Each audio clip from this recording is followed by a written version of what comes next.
Welcome to dream KBC GK. दोस्तों एक बार फिर से स्वागत है आपका ड्रीम केबीसी जीके चैनल में। दोस्तों आज इस वीडियो के अंदर भारतीय दंड संहिता इंडियन पिनल कोड आईपीसी की टोटल 511 धाराएं इस वीडियो में लेके आए हो। तो ये सारी धाराएं इंपॉर्टेंट होती है। अक्सर एग्जाम में कौन से अपराध में कौन सी धारा लगती है ये क्वेश्चन पूछे जाते हैं। तो यहाँ पे हर जगह पे आप बुक लेके जाके आप धाराएं नहीं पढ़ सकते हो। तो ये यूट्यूब में हमने ये पहला वीडियो डाला है, इसमें पूरी 511 धाराएं हमने कवर की है। हम जहाँ जहाँ ज़रूरत पड़ेगी वहाँ पे आपको समझाएंगे भी। हम अलग से 5-5, 10-10 धाराओं का वीडियो भी बनाएंगे, उसमें डिटेल में हर धारा आपको समझाएंगे। तो ये हमारा दूसरा वीडियो। इससे पहले भी मैंने भारतीय दंड से आईपीसी की धारा की कुछ इंपॉर्टेंट धारा का वीडियो मैंने डाला था, वो भी आप देख सकते हो। इसमें टोटल 511 धाराएं। तो ये वीडियो आप थोड़ा थोड़ा करके देखिए, 15-15 मिनट करके देखेंगे तो भी आपको सारी धाराएं याद रह जाएगी। क्योंकि आपको जितना इंटरेस्ट लगे उतना ही देखें, और दूसरे दिन तो वहीं से आप देख सकते हो हिस्ट्री में जाके वीडियो, तो वहीं से वीडियो आएगा। इसलिए आप पूरा वीडियो आप थोड़ा थोड़ा करके देखते रहेंगे रेगुलर, तो आपको सारी धाराएं आराम से याद रह जाएगी। क्योंकि अक्सर यहाँ से क्वेश्चन एग्जाम में आते हैं, और ये धाराएं आपके सामाजिक जीवन में भी बहुत ही उपयोगी होती है। कौन से अगर कोई आपको परेशान करता है तो ये धारा आपको, पुलिस वाला भाई किसी भी कोई भी व्यक्ति आपको समाज में परेशान करता है तो धारा आपको पता है, तो उनको आपको कानून अच्छे से सिखा सकते हो। तो ये बहुत ही इंपॉर्टेंट वीडियो है। आप ऐसे ही ये नॉलेज होना तो भी आपके लिए अच्छे है। ये बहुत ही अच्छा नॉलेज है ये। तो यहाँ पे भारतीय दंड संहिता भारत के अंदर भारत के किसी भी नागरिक द्वारा किए गए कुछ अपराध की परिभाषा व दंड का प्रावधान करती है, किंतु यह संहिता भारत की सेना पर लागू नहीं होती। और अनुच्छेद 370 हटने के बाद जम्मू कश्मीर में भी अब भारतीय दंड संहिता आईपीसी लागू है। भारतीय दंड संहिता ब्रिटिश काल में सन 1862 में लागू हुई थी, और इसके बाद इसमें समय समय पर संशोधन होते रहे। विशेषकर भारत के स्वतंत्र होने के बाद पाकिस्तान और बांग्लादेश ने भी भारतीय दंड संहिता को ही लागू किया है। लगभग इसी रूप में यह विधान तत्कालीन अन्य ब्रिटिश उपनिवेशों की Burma, Sri Lanka, Malaysia, Singapore, Brunei में भी लागू की गई थी, लेकिन इसमें अब तक बहुत से संशोधन किए जा चुके हैं। तो वर्तमान में आईपीसी की 511 धाराएं इस वीडियो में मैं लेके आया हूँ। वीडियो उम्मीद है आपको ये वीडियो ज़रूर पसंद आएगा। अगर पसंद ना आए तो आप हमें फीडबैक शेयर कर सकते हो। ये बहुत मेहनत करके वीडियो बनाया है, तो हम जल्द ही हर धारा के बारे में आपको डिटेल में वीडियो प्रोवाइड करेंगे। यहाँ पे पूरा प्रयास करेंगे, जहाँ पे इंपॉर्टेंट हुआ वहाँ पे आपको बताएंगे। तो धारा 1 नंबर 1, तो संहिता का नाम और उसके प्रवर्तन का विस्तार है धारा 1 में। तो यह अधिनियम भारतीय दंड संहिता का कहलाता है धारा 1, और इसमें निरस्त किया गया था। इसका विस्तार जम्मू कश्मीर राज्य के सिवाय संपूर्ण भारत में होगा, ऐसा था। पर अब जम्मू कश्मीर भी लागू होता है, 370 हटा दिया है, इसलिए धारा 1। धारा 2 संविधान आईपीसी की धारा 2 क्या है? तो भारत के भीतर किए गए अपराधों का दंड है। हर व्यक्ति इस संहिता के उपलब्धों के प्रतिकूल हर कार्य या लोप के लिए जिसका वह भारत के भीतर दोषी होगा, इसी संहिता के अधीन दंडनीय होगा, अन्यथा नहीं। धारा 2 के तहत धारा 3 भारत से परे किए गए किंतु उसके भीतर विधि के अनुसार विचारणीय अपराधों का दंड है। धारा 3 भारत से परे किए गए अपराध के लिए जो व्यक्ति किसी भारतीय विधि के अनुसार विचारण का पात्र हो, भारत से परे किए गए किसी कार्य के लिए उससे इस संहिता के उपलब्धों के अनुसार ऐसा बरता जाएगा मानो वह कार्य भारत के भीतर किया गया था। धारा नंबर 4 राज्य क्षेत्रातीत अपर देशीय अपराधों पर संहिता का विस्तार है। धारा 4, तो इस संहिता के उपबंध में एक है भारत के बाहर या परे किसी स्थान में भारत के किसी नागरिक द्वारा, और नंबर 2 में भारत में रजिस्ट्रीकृत किसी पोत या विमान पर चाहे वह कहीं भी हो किसी व्यक्ति द्वारा किए गए किसी अपराध को भी लागू है। धारा 4। धारा 5 कुछ विधियों पर इस अधिनियम द्वारा प्रभाव न डाला जाना। और धारा 6 है संहिता में की परिभाषाओं का अपवादों के अध्ययन समझा जाना। और धारा 7 है एक बार स्पष्टीकृत वाक्यांश का अभिप्राय। और धारा 8 है लिंग। तो धारा 8 लिंग, तो पुल्लिंग वाचक शब्द जहाँ प्रयोग किए गए हैं वे हर व्यक्ति के बारे में लागू है, चाहे नर हो या नारी। और धारा 9 वचन, तो वचन क्या है? जब तक कि संदर्भ में तत्प्रतिकूल प्रतीत ना हो, एक वचन घोतक शब्दों ने अंतर्गत बहुवचन आता है, और बहुवचन घोतक शब्दों के अंतर्गत एक वचन आता है, धारा 9 वचन है। और धारा 10 पुरुष स्त्री, धारा 11 व्यक्ति और धारा 12 जनता और जन सामान्य के लिए है। और धारा 13 क्वीन की परिभाषा। धारा 14 सरकार का सेवक। धारा 15 है ब्रिटिश इंडिया की परिभाषा। धारा 16 है गवर्नमेंट ऑफ इंडिया की परिभाषा। और धारा 17 है सरकार। और धारा 17 में सरकार केंद्रीय सरकार या किसी राज्य की सरकार का घोतक है। और धारा 18 भारत, तो इसमें भारत में से जम्मू कश्मीर राज्य के सिवाय भारत का राज्य क्षेत्र अभी वर्तमान में जम्मू कश्मीर भी है इसमें। और धारा 19 न्यायाधीश। और धारा 20 न्यायालय है। धारा 21 लोक सेवक। धारा 22 चल संपत्ति। और धारा 23 सदोष अभिलाभ या हानि से संबंधित है। और धारा 24 बेईमानी करना, तो कोई बेईमानी करता है तो धारा 24 लगती है। धारा 25 कपट पूर्वक। और धारा 26 है विश्वास करने का कारण। और धारा 27 पत्नी, लिपिक या सेवक के कब्जे में संपत्ति। धारा 28 कूटकरण। धारा 29 है दस्तावेज। धारा 30 मूल्यवान प्रतिभूति। और धारा 31 बिल। धारा 32 कार्यों को दर्शाने वाले शब्दों के अंतर्गत अवैध लोप शामिल है। धारा 33 कार्य। धारा 34 सामान्य आशय को अग्रसर करने में कई व्यक्तियों द्वारा किए गए कार्य। और धारा 35 है जबकि ऐसा कार्य इस कारण आपराधिक है कि वह आपराधिक ज्ञान या आशय से किया गया है। और धारा 36 है अंशतः कार्य द्वारा अंशतः लोप द्वारा कारित परिणाम।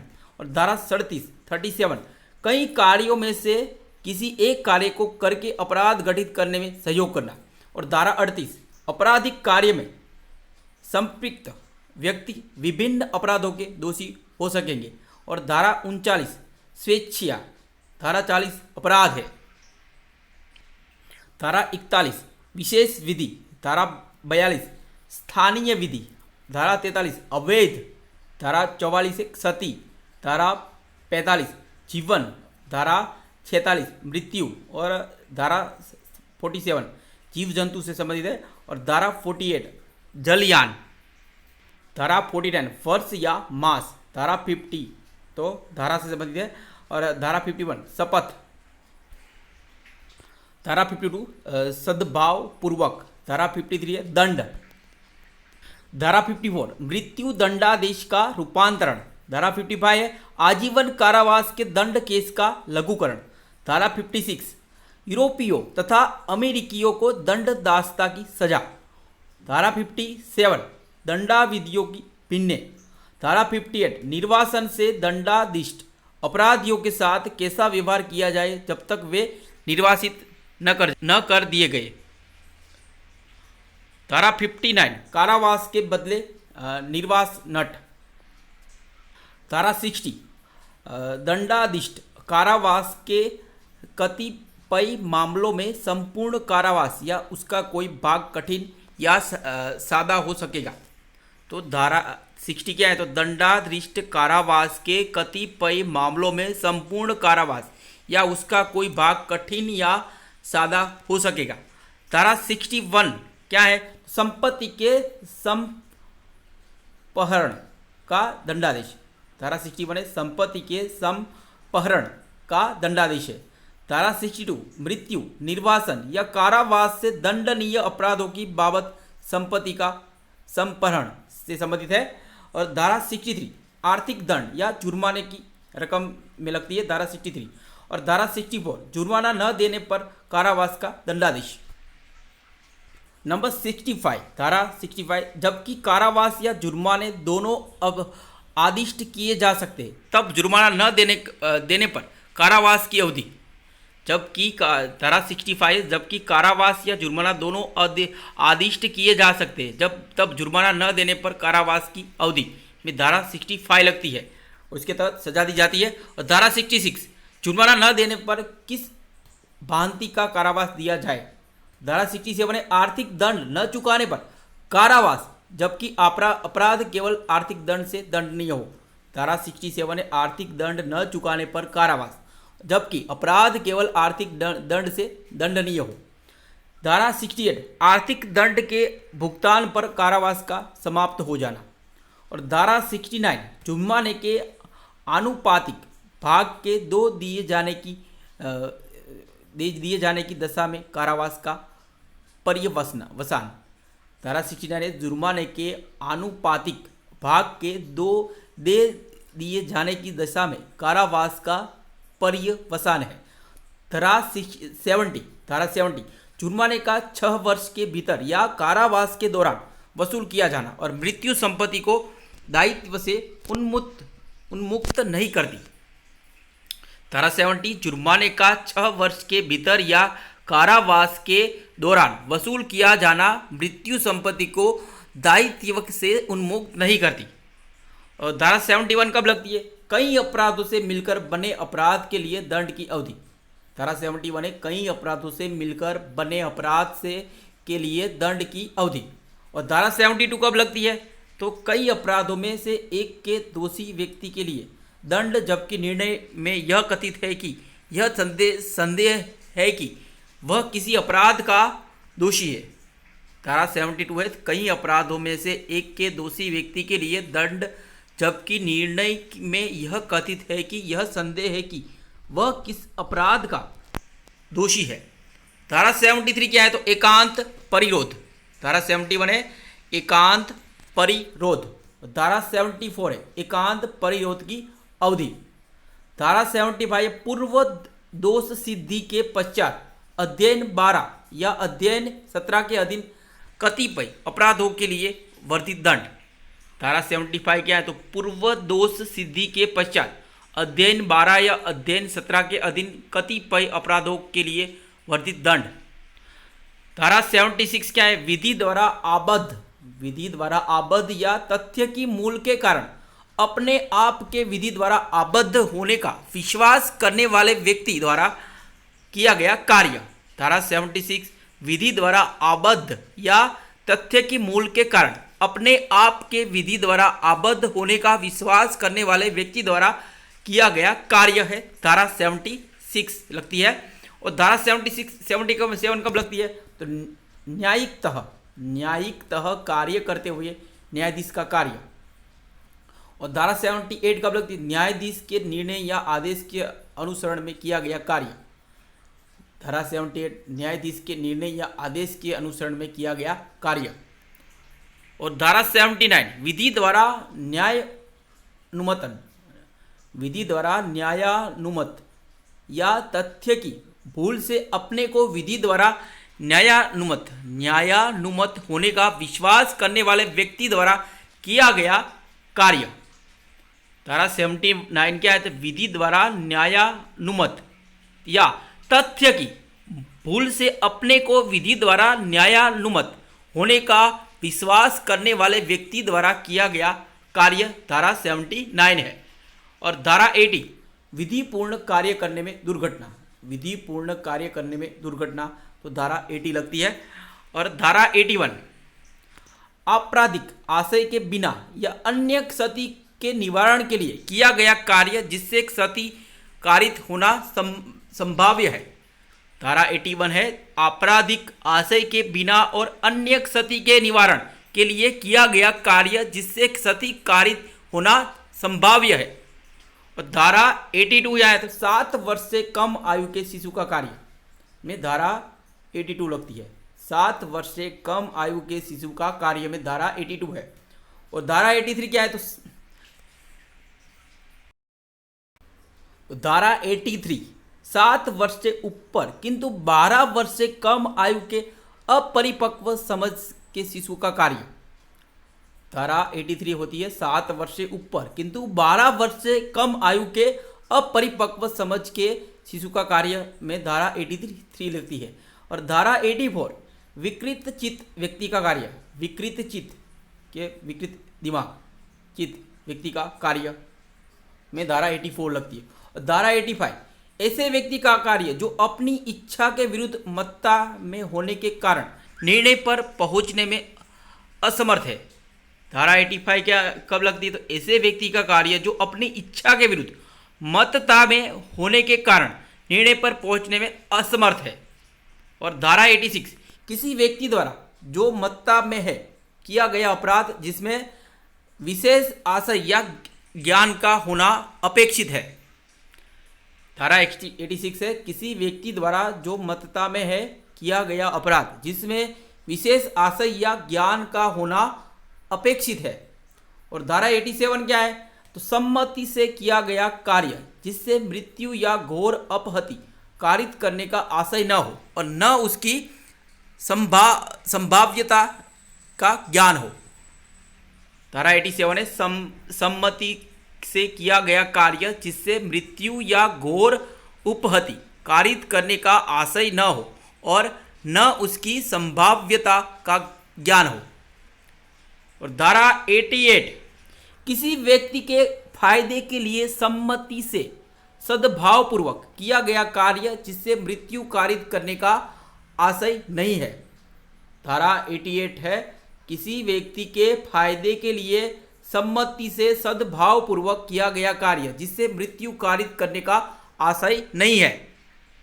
और धारा 89 क्या है, तो संरक्षक द्वारा या उसकी सम्मति से शिशु या उन्मत्त व्यक्ति के फायदे के लिए सद्भावपूर्वक किया गया कार्य। धारा 89 है तो संरक्षक, धारा 89 क्या है, संरक्षक द्वारा या उसकी सम्मति से शिशु या उन्मत्त व्यक्ति के फायदे के लिए सद्भावपूर्वक किया गया कार्य। धारा 89 है।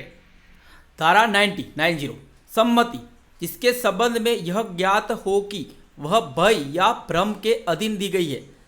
धारा 90 सम्मति जिसके संबंध में यह ज्ञात हो कि वह भय या भ्रम के अधीन दी गई है।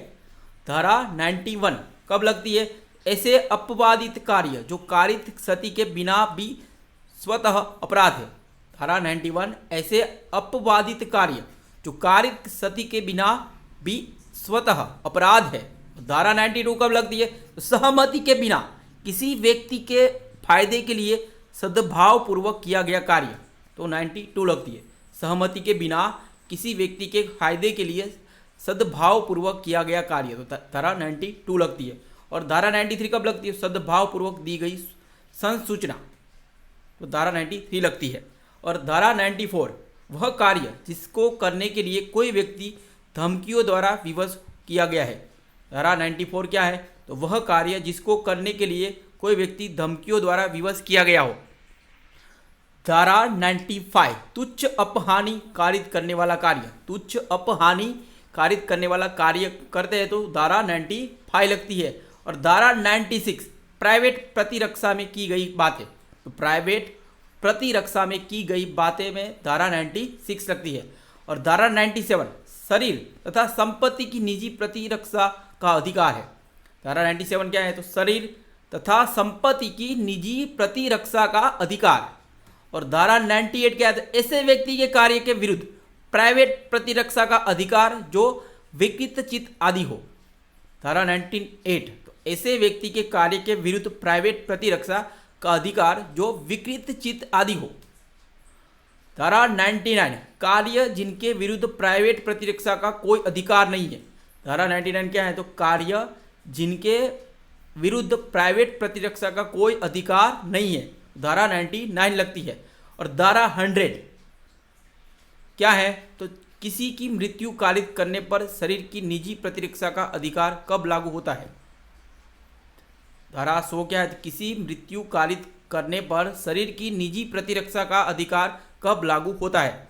दोस्तों अभी तक आपने हमारा यह channel dream KBC GK channel subscribe नहीं किया है, आप हमारी चैनल पर नए हो तो दोस्तों आपको नम्र विनती रहेगी, आप नीचे रहे रेड कलर के सब्सक्राइब बटन को दबा दीजिए और बाजू में रहे बेल आइकन को दबा दीजिए ताकि आपको हमारे आने वाले ऐसे ही फुल्ली नॉलेजेबल वीडियो की नोटिफिकेशन मिलती रहेगी। दोस्तों इस वीडियो में पूरी 511 धाराएं कवर की गई है।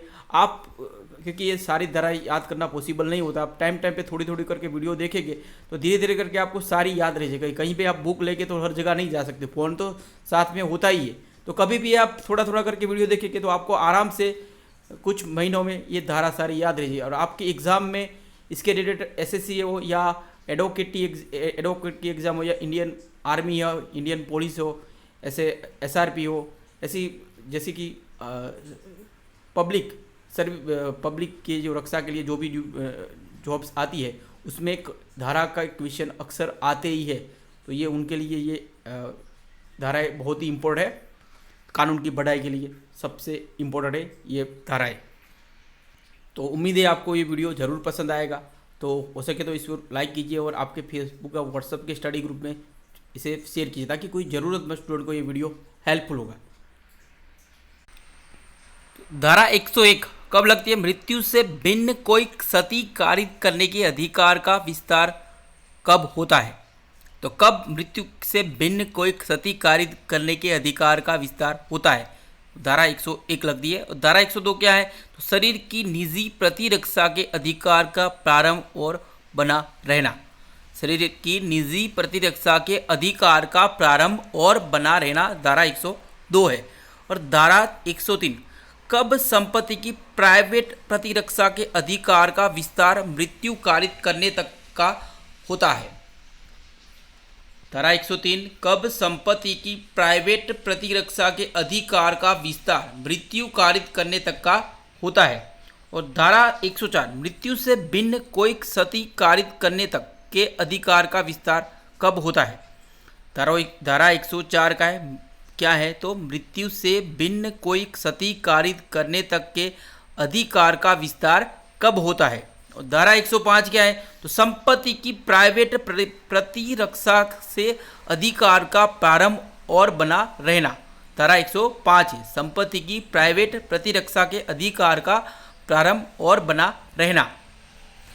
धारा 106 क्या है? तो घातक हमले के विरुद्ध प्राइवेट प्रतिरक्षा का अधिकार जबकि निर्दोष व्यक्ति को अपहानि होने की जोखिम है। धारा 106 है घातक हमले के विरुद्ध प्राइवेट प्रतिरक्षा का अधिकार जबकि निर्दोष व्यक्ति को अपहानि होने की जोखिम है। और धारा 107 क्या है? किसी बात का दुष्प्रेरणा। और धारा 108 दुष्प्रेरक। धारा 108 का भारत से बाहर के अपराधों का भारत में दुष्प्रेरण। भारत से बाहर के अपराधों का भारत में दुष्प्रेरण धारा 108 का है। और धारा 109 तो अपराध के लिए उकसाने के लिए दंड यदि दुष्प्रेरित कार्य उसके परिणाम स्वरूप किया जाए और जहां कि उसके दंड के लिए कोई स्पष्ट प्रावधान नहीं है। धारा 109 क्या है? तो प्राइवेट अपराध के लिए उकसाने के लिए दंड यदि दुष्प्रेरित कार्य उसके परिणाम स्वरूप किया जाए और जहां कि उसके दंड के लिए कोई स्पष्ट प्रावधान नहीं है। तो धारा 109 है। और धारा 110 क्या है? तो दुष्प्रेरण का दंड यदि दुष्प्रेरित व्यक्ति दुष्प्रेरक के आशय से भिन्न आशय से कार्य करता है। तो धारा 110 है दुष्प्रेरण का दंड यदि दुष्प्रेरित व्यक्ति दुष्प्रेरक के आशय से भिन्न आशय से कार्य करता है। धारा 111 तो दुष्प्रेरक का दायित्व जब एक कार्य का दुष्प्रेरण किया गया है और उससे भिन्न कार्य किया गया है। तो धारा 111 है। और धारा 112 दुष्प्रेरक कब दुष्प्रेरित कार्य के लिए किए गए कार्य के लिए आकलित दंड से दंडनीय है। दुष्प्रेरक कब दुष्प्रेरित कार्य के लिए और किए गए कार्य के लिए आकलित दंड से दंडनीय है।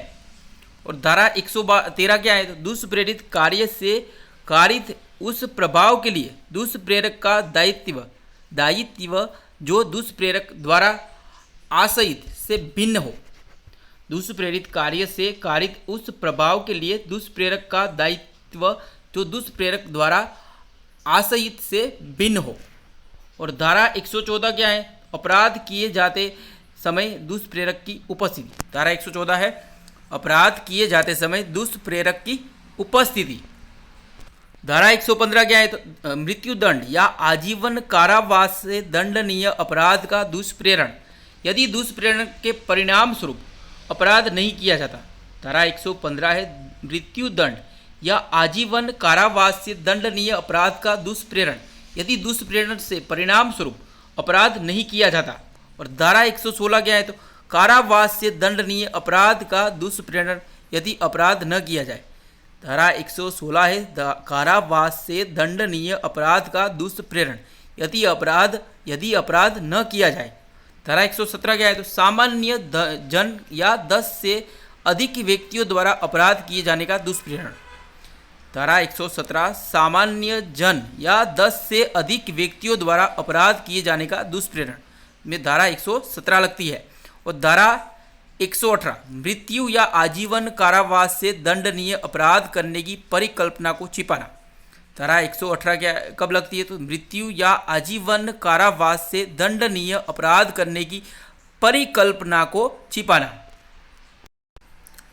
धारा 119 कब लगती, किसी ऐसे अपराध के लिए जाने की परिकल्पना का लोक सेवक द्वारा छिपाया जाना जिसका निवारण करना उसका कर्तव्य है।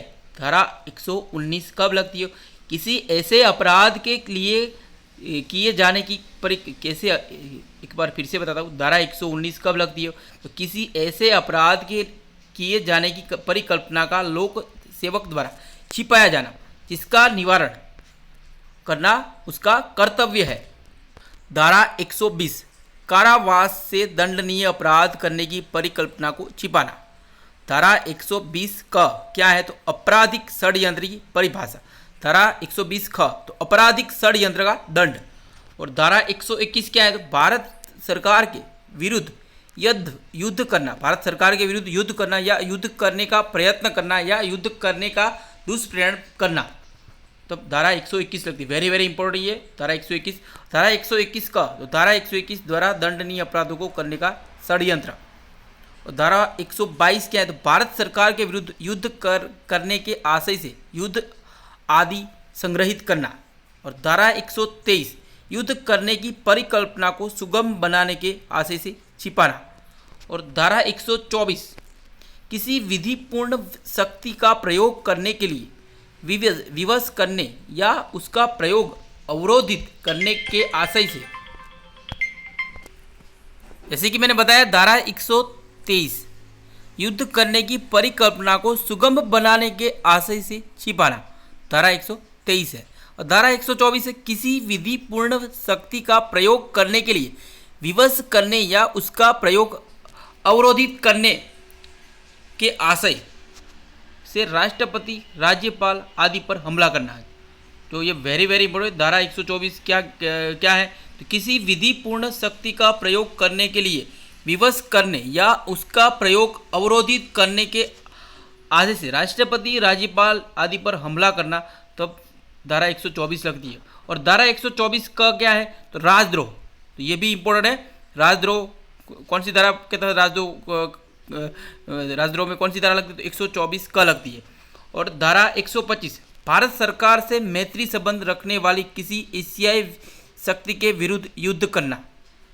जो कोई ऐसा हमारा मित्र देश है एशिया में, तो उसके विरुद्ध कोई षड्यंत्र करते हैं, तो धारा 125 लगती है। भारत सरकार के मैत्री संबंध रखने वाली किसी एशियाई शक्ति के विरुद्ध युद्ध करना।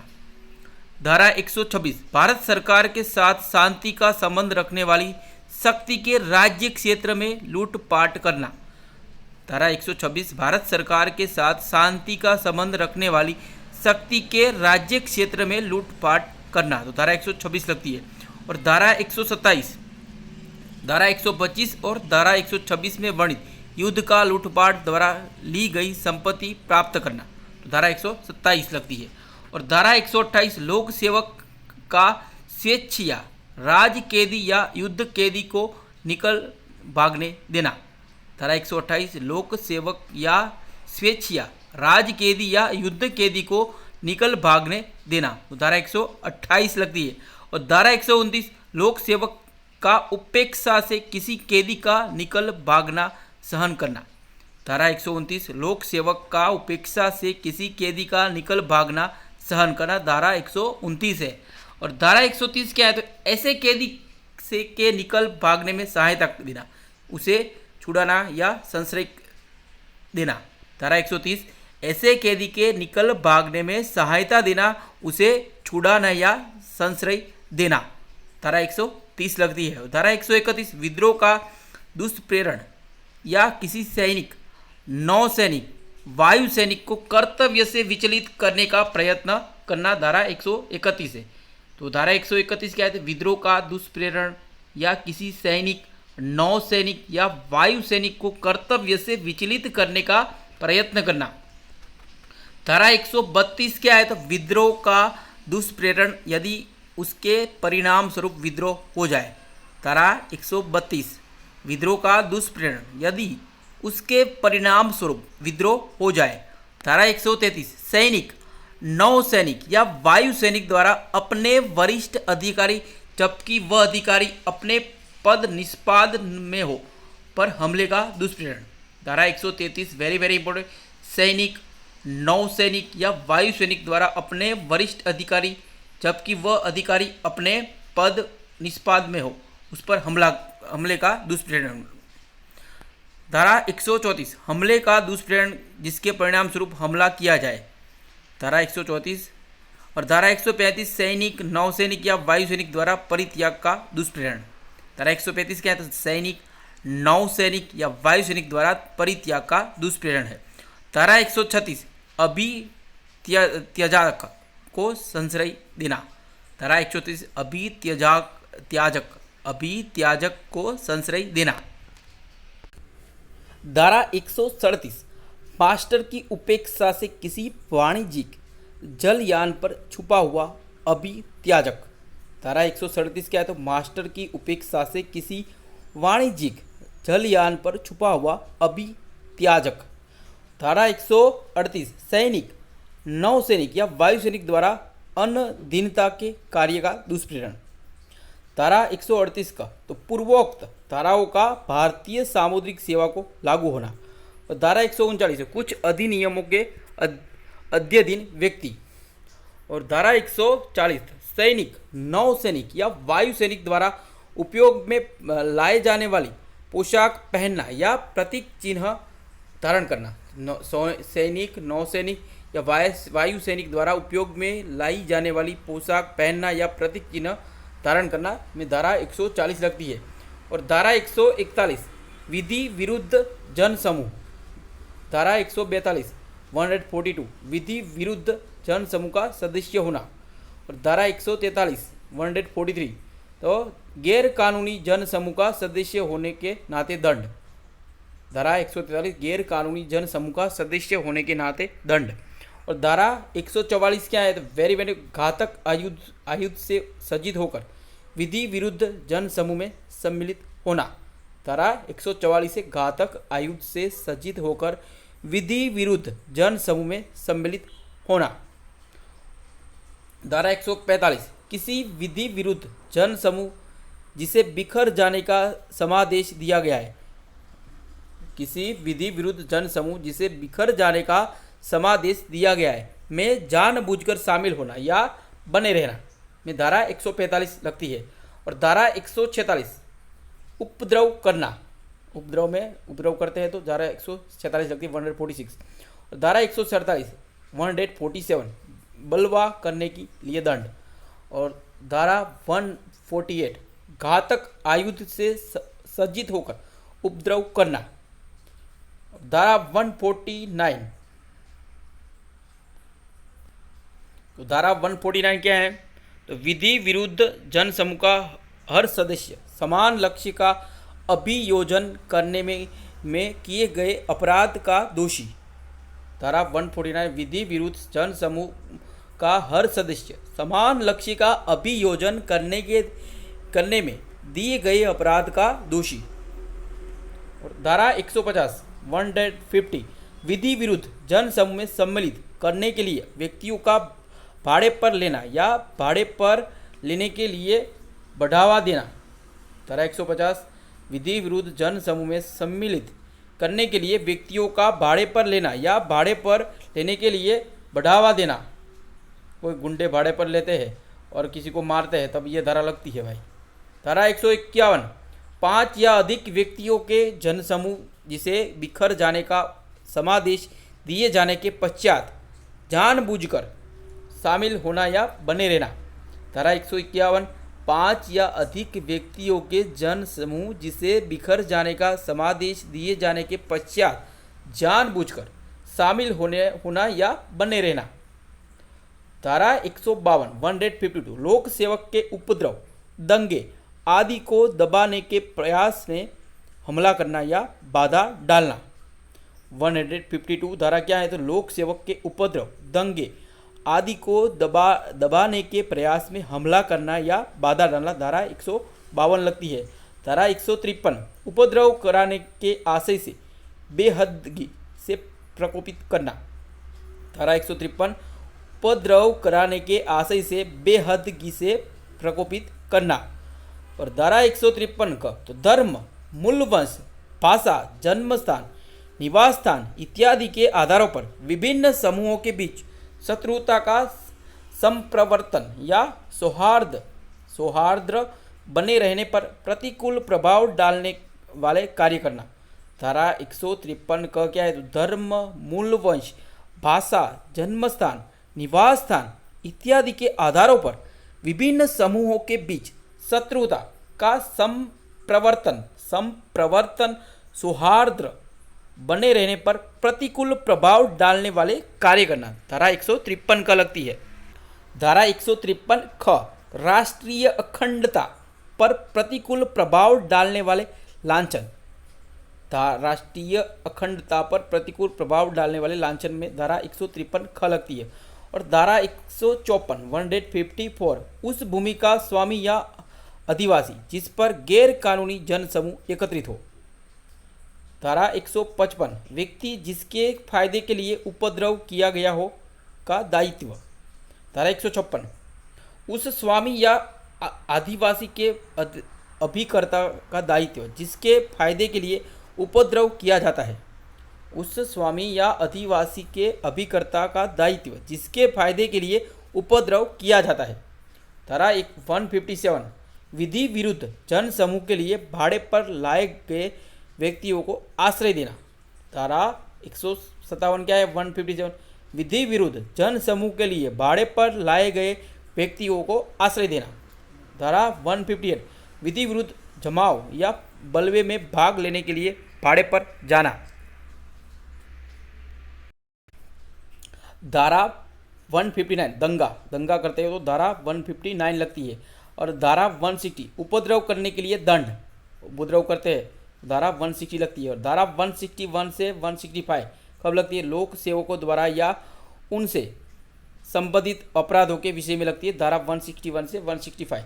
और धारा 166 लोक सेवक द्वारा किसी व्यक्ति को क्षति पहुंचाने के आशय से विधि की अवज्ञा करना। लोक सेवक द्वारा किसी व्यक्ति को क्षति पहुंचाने के आशय से विधि की अवज्ञा करना तो धारा 166 लगती है। और धारा 166 का कानून के तहत महीने दिशा अवहेलना लोक सेवक, कानून के तहत महीने दिशा अवहेलना लोक सेवक धारा 166 क है। और धारा 166 ख क्या है? तो अस्पताल द्वारा शिकार की गैर उपचार, अस्पताल द्वारा शिकार की गैर उपचार, अस्पताल द्वारा गैर उपचार किया जाता है तब धारा 166 ख लगती है। और धारा 167 तो लोक सेवक जो क्षति कारित करने के आशय से अशुद्ध दस्तावेज रचता है, लोक सेवक जो क्षति कारित करने के आशय से अशुद्ध दस्तावेज रचता है तो 167 धारा लगती है। और धारा 168 लोक सेवक जो विधि विरुद्ध रूप से व्यापार में लगता है। धारा 169 लोक सेवक जो विधि विरुद्ध रूप से संपत्ति क्रिय करता है या उसके लिए बोली लगाता है तो धारा 169 लगती है। और धारा 170 लोक सेवक का प्रतिरूपण। और धारा 171 कपटपूर्ण आशय से लोक सेवक के उपयोग की पोशाक पहनना या निशानी को धारण करना तो 171 धारा लगती है। धारा 171 का अभ्यर्थी निर्वाचन अधिकार परिभाषित में लगती है 171 का। और धारा 171 ख तो रिश्वत में लगती है, अगर कोई अधिकारी रिश्वत लेता है तो धारा 171 ख लगती है। धारा 171 ग निर्वाचनों में असम्यक असर डालना तो यहाँ ये अलग अलग धाराओं में लगती है तो उसमें अलग अलग सज़ा भी होती है, 3 साल, किसी में 1 साल, 10 साल, कारा, आजीवन या मौत तक की सज़ा होती है। धाराओं में अलग अलग सजाएं होती है।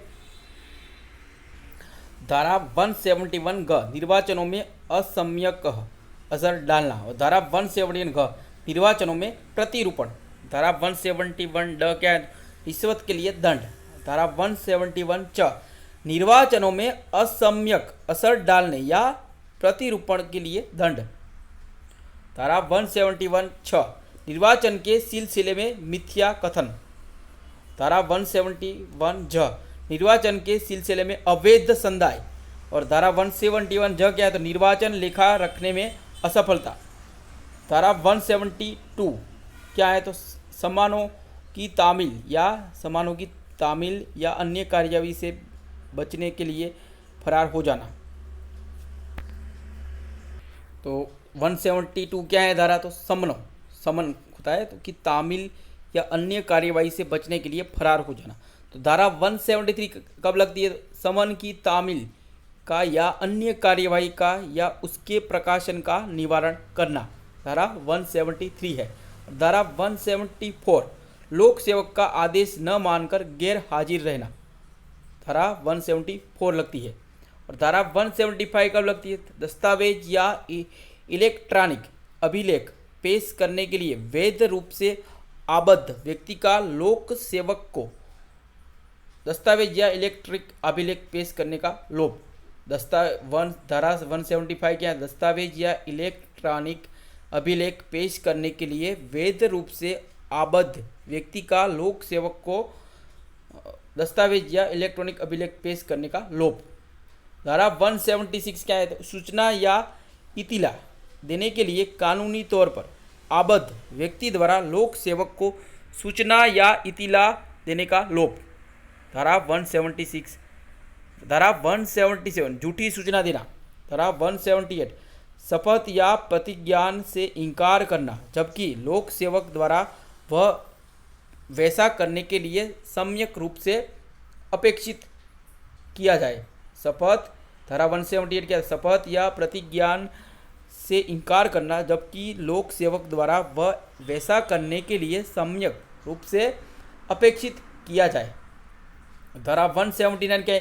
प्रश्न करने के लिए प्राधिकृत लोक सेवक को उत्तर देने से इनकार करना। धारा 179 कब लगती है? तो प्रश्न करने के लिए प्राधिकृत लोक सेवक को उत्तर देने से इनकार करना। और धारा 180 कथन पर हस्ताक्षर करने से इनकार। धारा 180 कब लगती है? तो कथन पर हस्ताक्षर करने से इनकार कर दे तब। धारा 181 शपथ दिलाने या अभिपुष्टि करने के लिए प्राधिकृत लोक सेवक के या व्यक्ति के समक्ष शपथ या अभिपुष्टि पर झूठा बयान। धारा 182 लोक सेवक को अपनी विधिपूर्ण शक्ति का उपयोग दूसरे व्यक्ति की शक्ति करने के आशय से झूठी सूचना देना। धारा 183 लोक सेवक के विधिपूर्ण प्राधिकार द्वारा संपत्ति लिए जाने का प्रतिरोध। धारा 183 लोक सेवक के विधिपूर्ण प्राधिकार द्वारा संपत्ति लिए जाने का प्रतिरोध। धारा 184 लोक सेवक के प्राधिकार द्वारा विक्रय के लिए प्रस्थापित की गई संपत्ति के विक्रय में बाधा डालना। धारा 185 क्या है? तो लोक सेवक के प्राधिकार द्वारा विक्रय के लिए प्रस्थापित की गई संपत्ति का अवैध क्रय या उसके लिए अवैध बोली लगाना। धारा 186 लोक सेवक के लोक कृत्यों के निर्वहन में बाधा डालना। और धारा 187 क्या है? तो लोक सेवक की सहायता करने का लोभ जबकि सहायता देने के लिए विधि द्वारा आबद्ध हो। और धारा 188 लोक सेवक द्वारा विधिवत रूप से प्रख्यापित आदेश की अवज्ञा। धारा 188 है। धारा 189 लोक सेवक को क्षति करने की धमकी। धारा 190 लोक सेवक से संरक्षा के लिए आवेदन करने से रोकने हेतु किसी व्यक्ति को उत्प्रेरित करने के लिए क्षति की धमकी।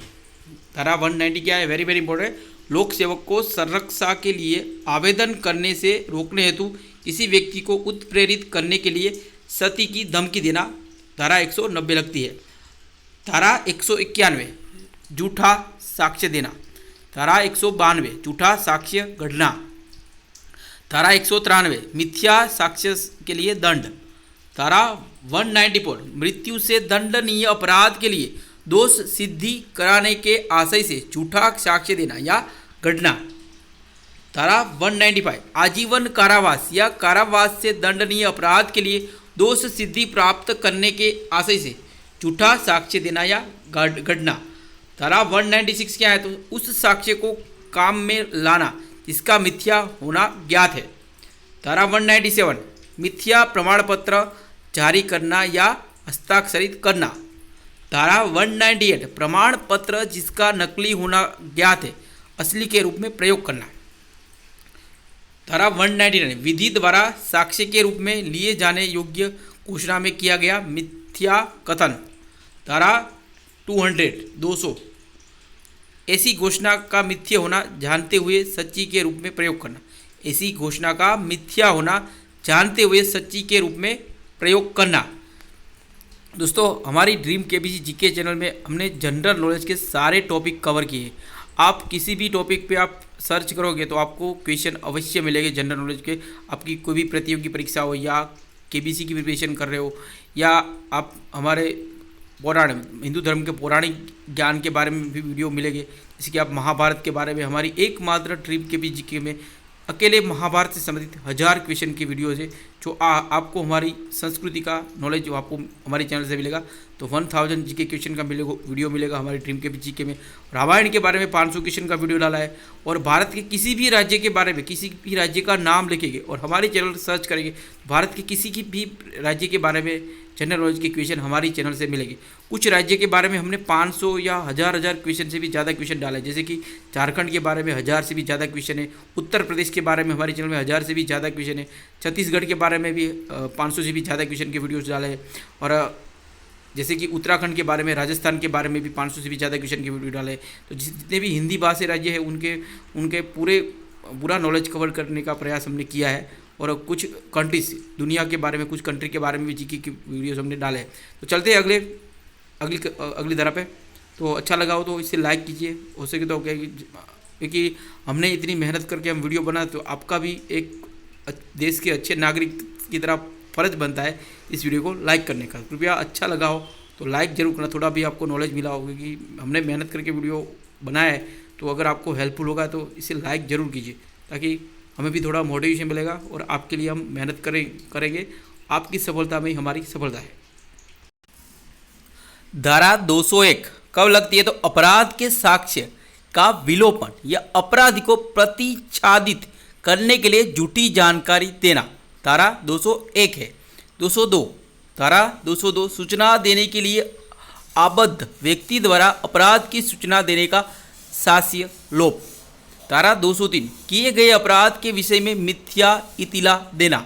धारा 204 साक्ष्य के रूप में किसी दस्तावेज या इलेक्ट्रॉनिक अभिलेख का पेश किया जाना निवारित करने के लिए उसको नष्ट करना।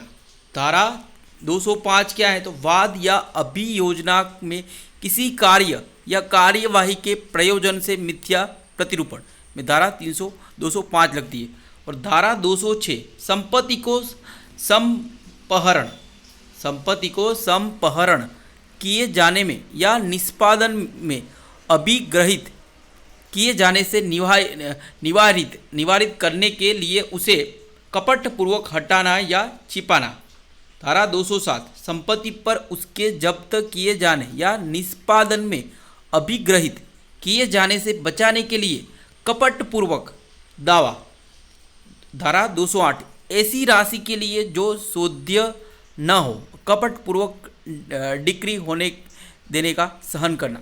धारा 209 बेईमानी से न्यायालय में मिथ्या दावा करना।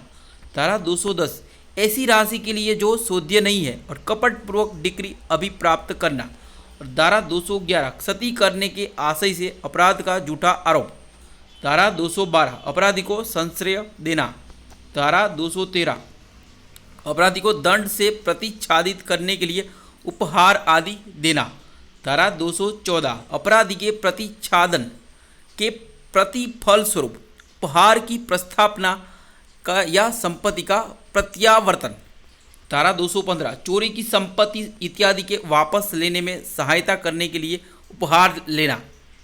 धारा 216 ऐसे अपराधी को संश्रय देना जो अभिरक्षा से निकल भागा है या जिसको पकड़ने का आदेश दिया जा चुका है, तो धारा 216 में सजा दी जाती है। और धारा 216 का लुटेरों या डाकुओं को संश्रय देने के लिए शास्त्री।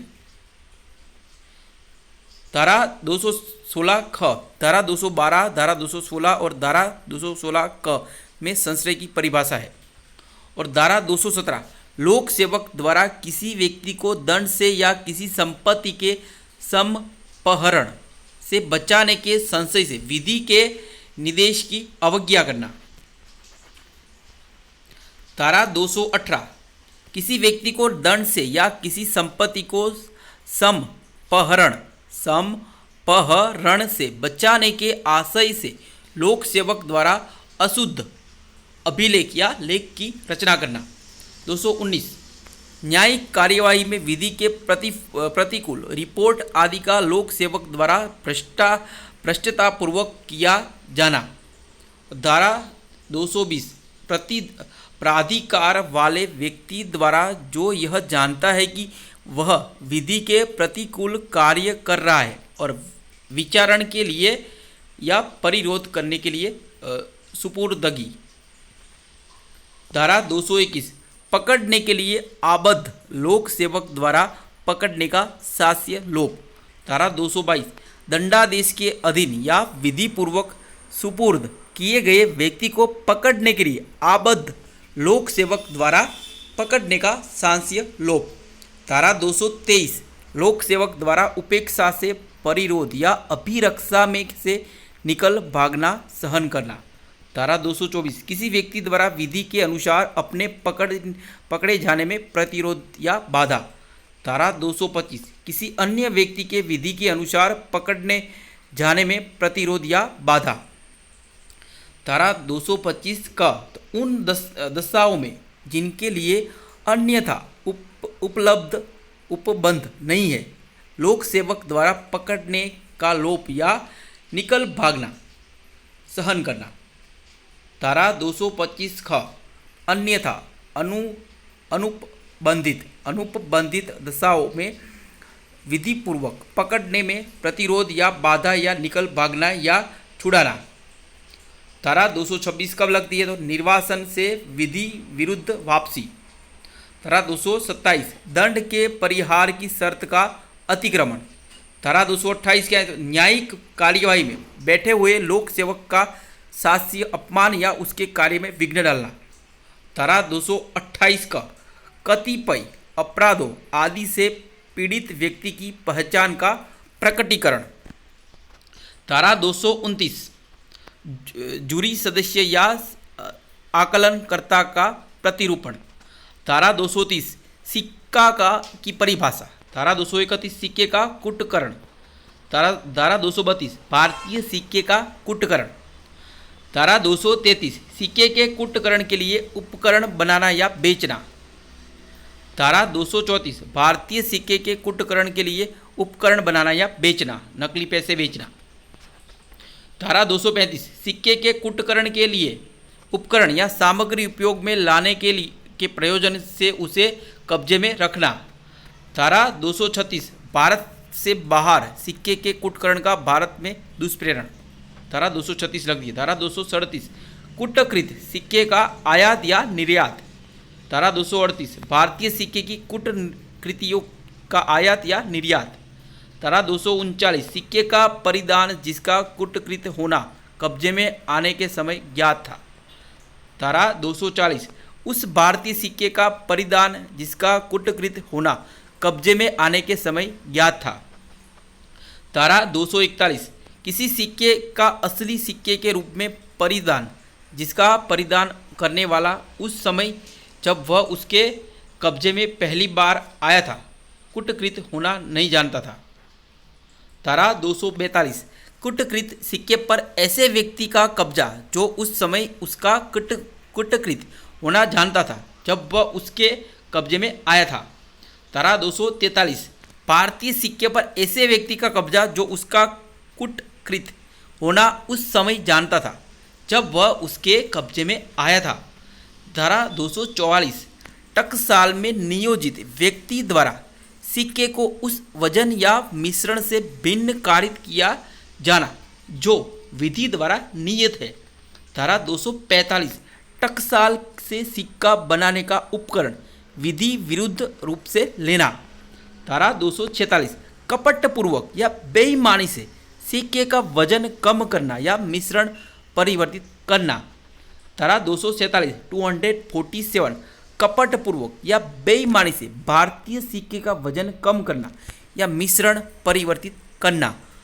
धारा 248 इस आशय से किसी सिक्के का रूप परिवर्तित करना कि वह भिन्न प्रकार के सिक्के के रूप में चला जाए। धारा 249 इस आशय से भारतीय सिक्के का रूप परिवर्तित करना कि वह भिन्न प्रकार के सिक्के के रूप में चल जाए। धारा 250 ऐसे सिक्के का परिधान जो इस ज्ञान के साथ कब्जे में आया हो कि उसे परिवर्तित किया गया है। धारा 251 भारतीय सिक्के का परिधान जो इस ज्ञान के साथ कब्जे में आया हो कि उसे परिवर्तित किया गया है। धारा 252 ऐसे व्यक्ति द्वारा सिक्के पर कब्जा जो उसका परिवर्तित होना उस समय जानता था जब वह उसके कब्जे में आया। धारा 253 ऐसे व्यक्ति द्वारा भारतीय सिक्के पर कब्जा जो उसका परिवर्तित होना उस समय जानता था जब वह उसके कब्जे में आया। धारा 254 सिक्के का असली सिक्के के रूप में परिधान जिसका परिधान करने वाला उस समय जब वह उसके कब्जे में पहली बार आया था परिवर्तित होना नहीं जानता था। धारा 255 सरकारी स्टैंप का कूटकरण। धारा 256 सरकारी स्टाम्प के कूटकरण के लिए उपकरण या सामग्री कब्जे में रखना। धारा 257 सरकारी स्टाम्प के कूटकरण के लिए उपकरण बनाना या बेचना। धारा 258 कूटकृत सरकारी स्टैंप का विक्रय। धारा 259 सरकारी कूटकृत स्टैंप को कब्जे में रखना। धारा 260 किसी सरकारी स्टैंप को कूटकृत जानते हुए उसे असली स्टैंप के रूप में उपयोग में लाना।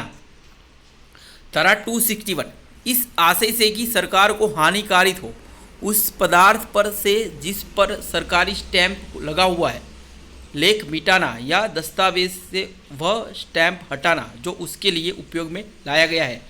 धारा 262 ऐसे सरकारी स्टैंप का उपयोग जिसके बारे में ज्ञात है कि उसका पहले उपयोग हो चुका है। और धारा 263 स्टाम्प के उपयोग किए जा चुकने के दायों तक चिन्ह का छिलकर मिटाना। धारा 263 का बनावटी स्टैंपों का प्रतिषेध। धारा 264 तोलने के लिए खोटे उपकरणों का कपटपूर्वक उपयोग। धारा 265 खोटे बाट या माप का कपटपूर्वक उपयोग। धारा 266 खोटे बाट या माप को कब्जे में रखना। 267 खोटे बाट या माप का बनाना या बेचना। धारा 268 लोक न्यूसेंस। धारा 269 क्या है? उपेक्षापूर्ण कार्य जिससे जीवन के लिए संकटपूर्ण रोग का संक्रमण फैलना संभाव्य हो। धारा 270 परिद्वेषपूर्ण कार्य जिससे जीवन के लिए संकटपूर्ण रोग का संक्रमण फैलना संभाव्य हो। धारा 271 करंतित से नियम की अवज्ञा। धारा 272 विक्रय के लिए आश्रित खाद्य या पेय वस्तु का अपमिश्रण। 273 धारा 273 क्या है? तो अपायकर खाद्य या पेय का विक्रय।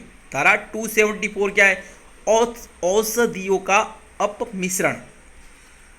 धारा 275 अपमिश्रित औषधियों का विक्रय। धारा 276 औषधि का भिन्न औषधि या निर्मित के तौर पर विक्रय। धारा 277 लोक जल स्रोत या जलाशय का जल कुलुषित करना। धारा 278 वायुमंडल को स्वास्थ्य के लिए अपायकर बनाना। धारा 279 सार्वजनिक मार्ग पर उतावलेपन से वाहन चलाना या हाँकना, वेरी इंपॉर्टेंट है ये। सार्वजनिक मार्ग पर उतावलेपन से वाहन चलाना या हाँकना, धारा 279 लगती है। और धारा 280 जलयान या उतावलेपन से चलना, धारा 281 भ्रामक प्रकाश या चिन्ह या बोए का प्रदर्शन, धारा 282 अक्षम कर या अति लदे हुए जलयान में भाड़े के लिए जलमार्ग से किसी व्यक्ति का अप्रवहन,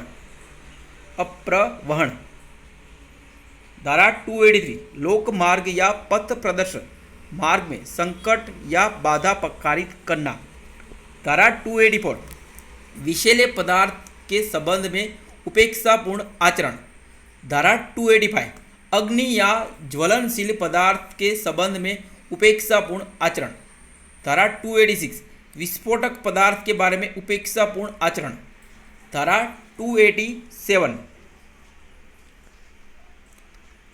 मशीनरी के संबंध में उपेक्षापूर्ण आचरण, धारा 288 किसी निर्माण को गिराने या उसकी मरम्मत करने के संबंध में उपेक्षापूर्ण आचरण, धारा 289 जीव जंतु के संबंध में उपेक्षापूर्ण आचरण, धारा 290 अन्यथा अनुपबंधित मामलों में लोक बाधा के लिए दंड, धारा 290 क्या है तो अन्यथा अनुपबंधित मामलों में लोक बाधा के लिए दंड, धारा 291 न्यूसेंस बंद करने के व्यादेश के पश्चात उसका चालू रखना, धारा 292 अश्लील पुस्तकों आदि का विक्रय आदि, अश्लील पुस्तकों आदि का विक्रय आदि में 292 धारा लगती है। और धारा 292 क विमर्शित को और विद्वेषपूर्ण कार्य को किसी वर्ग के धर्म या धार्मिक विश्वासों का अपमान करके उसकी धार्मिक भावनाओं को आहत करने के आशय से किए गए हो, धारा 292 का printing etc of grossly indecent और सेक्यूरियस मैटर और मैटर इंटेंडेड फॉर ब्लैकमेल, तो धारा 292 का क्या है तो ब्लैकमेल करने के उद्देश्य से अश्लील सामग्री प्रिंट करना, किसी के गंदे फोटो खींचना और उसको ब्लैकमेल करने के उद्देश्य से, तो धारा 292 क लगती है। वेरी वेरी इंपॉर्टेंट याद रखना है। धारा 293 तरुण व्यक्ति को अश्लील वस्तुओं का विक्रय आदि, और धारा 294 तो अश्लील कार्य और गाने में धारा 294 लगती है।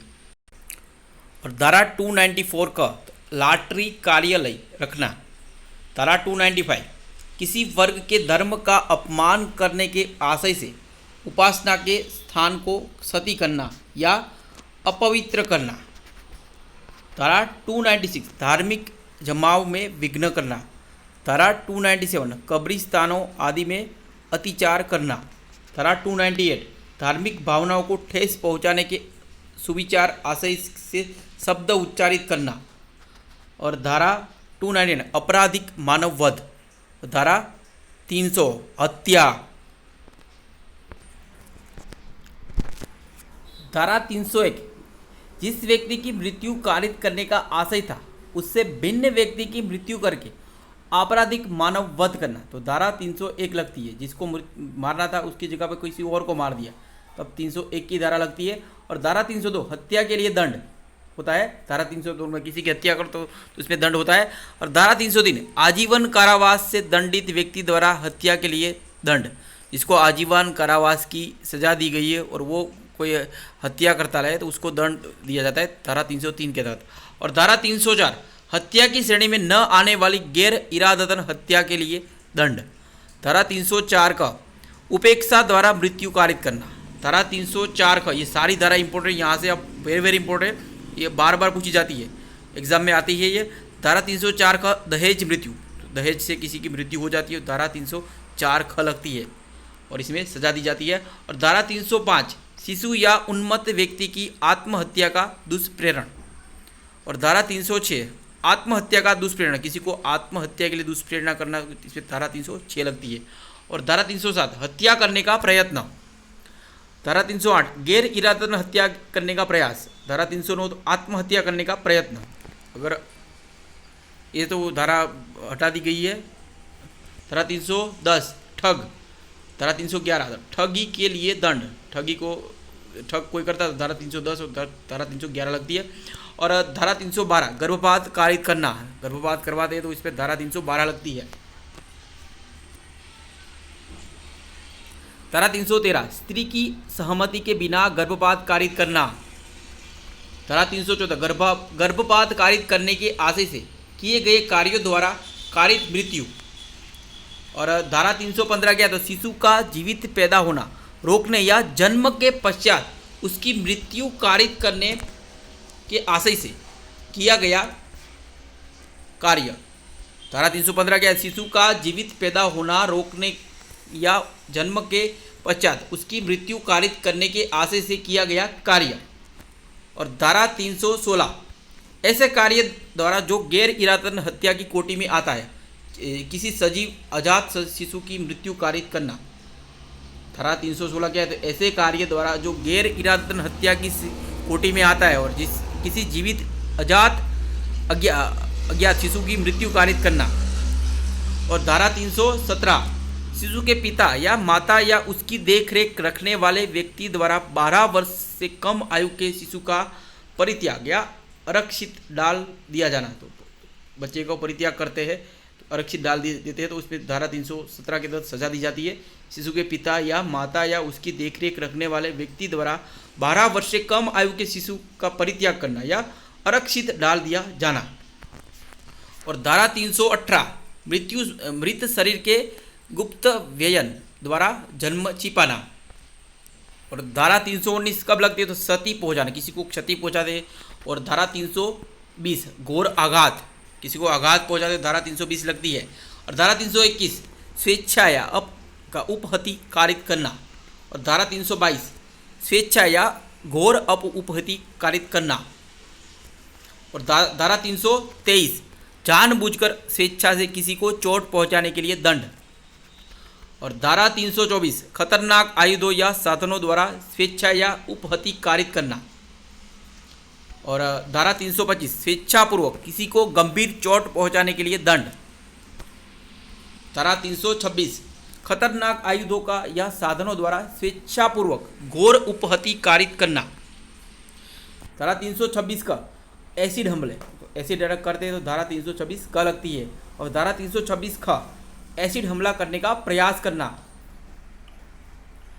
धारा 327 संपत्ति, धारा 327 संपत्ति या मूल्यवान प्रतिभूति की जबरन वसूली करने के लिए या अवैध कार्य कराने को मजबूर करने के लिए स्वेच्छापूर्वक चोट पहुंचाना। धारा 327 लगती है। और धारा 328 कब लगती है तो अपराध करने के आशय से विष आदि द्वारा क्षति कारित करना, जहर देना। क्वेश्चन धारा 329 संपत्ति उद्दापित करने के लिए या अवैध कार्य कराने को मजबूर करने के लिए स्वेच्छा या घोर उपहति कारित करना। धारा 329 लगती है। और धारा 330 कब लगती है तो स्वीकृति जबरन वसूली करने या विवश करके संपत्ति का प्रत्यावर्तन कराने के लिए स्वेच्छा या क्षति कारित करना। धारा 330 लगती है। और धारा 331 संस्वीकृति उद्दापित करने के लिए या विवश करके संपत्ति का प्रत्यावर्तन कराने के लिए स्वेच्छा या घोर उपहति कारित करना। धारा 331 है। और धारा 332 लोक सेवक अपने कर्तव्य से भयोपरत करने के लिए स्वेच्छा से चोट पहुंचाना। धारा 332 है। और धारा 333 लोक सेवक को अपने कर्तव्यों से भयोपरत करने के लिए स्वेच्छा या घोर क्षति कारित करना। धारा 334 प्रकोपन पर स्वेच्छा या क्षति करना। धारा 335 प्रकोपन पर स्वेच्छा या घोर उपहति कारित करना। धारा 336 दूसरों के जीवन या व्यक्तिगत सुरक्षा को खतरा पहुंचाने का वाला कार्य। धारा 337 किसी कार्य द्वारा जिससे मानव जीवन या किसी की व्यक्तिगत सुरक्षा को खतरा हो, चोट पहुंचाना, कारित करना।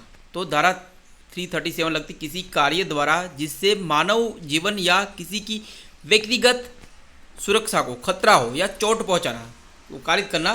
धारा 337 लगती है। धारा 338 कब लगती है? किसी कार्य द्वारा जिससे मानव जीवन या किसी की व्यक्तिगत सुरक्षा को खतरा हो या गंभीर चोट पहुंचाना तो कारित करना। और धारा 339 सदोष अपराध। धारा 340 सदोष परिरोध या गलत तरीके से प्रतिबंधित करना। धारा 341 सदोष अवरोध के लिए दंड। धारा 342 गलत तरीके से प्रतिबंधित करने के लिए दंड। धारा 343 3 या अधिक दिनों के लिए सदोष परिरोध। धारा 344 10 या अधिक दिनों के लिए सदोष परिरोध। धारा 345 ऐसे व्यक्ति का सदोष परिरोध जिसके छोड़ने के लिए रीट निकल चुका है। धारा 346 गुप्त स्थान में सदोष परिरोध। धारा 347 संपत्ति की जबरन वसूली करने के लिए या अवैध कार्य करने के लिए मजबूर करने के लिए सदोष परिरोध। संपत्ति की जबरन वसूली करने के लिए या अवैध कार्य करने के लिए मजबूर करने के लिए सदोष परिरोध में धारा 347 लगती है। और धारा 348 संस्वीकृति उद्दापित करने के लिए या विवश करके संपत्ति या प्रत्यावर्तन करने के लिए सदोष परिरोध धारा 348 है। धारा 349 बल। धारा 350 आपराधिक बल। और धारा 351 हमला, किसी पे हमला करना, धारा 351 लगती है। धारा 352 गंभीर प्रकोपन के बिना हमला करने या आपराधिक बल का प्रयोग करने के लिए दंड। धारा 353 लोक सेवक को अपने कर्तव्य के निर्वहन से भयोपरत करने के लिए हमला या आपराधिक बल का प्रयोग।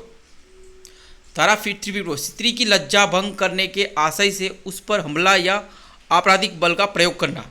धारा 354 का यौन उत्पीड़न, वेरी वेरी इंपॉर्टेंट है, यौन उत्पीड़न में धारा 354 का लगती है। और धारा 354 का एक औरत नंगा करने के इरादे से साथ कार्य। और धारा 354 छिप कर देखना, किसी को छिप कर देखते हैं किसी लड़की को या औरत को, तब धारा 354 ग लगता है, वो गुनाह है, तो कृपया गुनाह ना करें। धारा 354 घ पीछा करना किसी का। धारा 355 गंभीर प्रकोपन होने से अन्यथा किसी व्यक्ति का अनादर करने के आशय से उस पर हमला या आपराधिक बल का प्रयोग। गंभीर प्रकोपन होने से अन्यथा किसी व्यक्ति या अनादर करने के आशय से उस पर हमला या आपराधिक बल का प्रयोग धारा 355 है। धारा 356 हमला या आपराधिक बल प्रयोग द्वारा किसी व्यक्ति द्वारा ले जाई जाने वाली संपत्ति को चोरी या प्रयास। हमला या आपराधिक बल प्रयोग द्वारा किसी व्यक्ति द्वारा ले जाई जाने वाली संपत्ति की चोरी या चोरी का प्रयास करना। धारा 357 किसी व्यक्ति का सदोष परिरोध करने के प्रयत्नों में हमला या आपराधिक बल का प्रयोग। धारा 358 गंभीर प्रकोपन मिलने पर हमला या आपराधिक बल का प्रयोग। धारा 359 क्या है, तो व्यपहरण। धारा 360 भारत में से व्यपहरण। धारा 361 विधिपूर्ण संरक्षकता में से व्यपहरण। धारा 362 अपहरण, इसके अपहरण करते हैं तो धारा 362 लगती है। धारा 363 व्यपहरण के लिए दंड। धारा 363 का भीख मांगने के प्रयोजनों के लिए अप्राप्तव्य या व्यापहरण या विकलांगीकरण। भीख मांगने के प्रयोजनों के लिए अप्राप्तव्य या व्यपहरण का विकलांगीकरण। धारा 364 हत्या करने के लिए व्यपहरण या अपहरण करना। धारा 364 का फिरौती आदि के लिए व्यपहरण। धारा 365 किसी व्यक्ति का गुप्त और अनुचित रूप से सीमित कैद करने के आशय से व्यपहरण या अपहरण। धारा 366 क्या है? विवाह आदि के करने को विवश करने के लिए किसी स्त्री को अपहृत करना या उत्प्रेरित करना। विवाह आदि के करने के को विवश करने के लिए किसी स्त्री को अपहृत करना या उत्प्रेरित करना, धारा 366 लगती है। और धारा 366 का क्या है? तो अप्राप्तव्य लड़की का उपावन। धारा 366 ख विदेश से लड़की का आयात करना। धारा 367 व्यक्ति को घोर उपहति, दासत्व आदि का विषय बनाने के उद्देश्य से व्यपहरण या अपहरण करना। धारा 368 व्यपहत या अपहत व्यक्ति को गलत तरीके से छिपाना या कैद करना। धारा 369 10 वर्ष से कम आयु के शिशु के शरीर पर से चोरी करने के आशय से उसका व्यपहरण या अपहरण करना। धारा 370 मानव तस्करी, दास के रूप में किसी व्यक्ति को खरीदना या बेचना। धारा 371 दासों का आभ्यासिक व्यवहार करना। धारा 372 वेश्यावृत्ति आदि के प्रयोजन के लिए नाबालिग को बेचना, धारा 372 लगता है। और धारा 373 वेश्यावृत्ति आदि के प्रयोजन के लिए नाबालिग को खरीदना। धारा 374 विधि विरुद्ध बलपूर्वक श्रम। धारा 375 बलात्संग। धारा 376 बलात्कार के लिए दंड, धारा 376 लगती है। और धारा 376 का पृथक कर दिए जाने के दौरान किसी पुरुष द्वारा अपनी पत्नी के साथ संभोग। धारा 376 ख लोक सेवक द्वारा अपनी नबी रक्षा में किसी स्त्री के साथ संभोग। धारा 376 ग जेल, प्रतिप्रेषण गृह आदि के अधीक्षक द्वारा संभोग। धारा 376 ग अस्पताल के प्रबंध या कर्मचारी वृंद आदि के किसी सदस्य द्वारा उस अस्पताल में किसी स्त्री के साथ संभोग।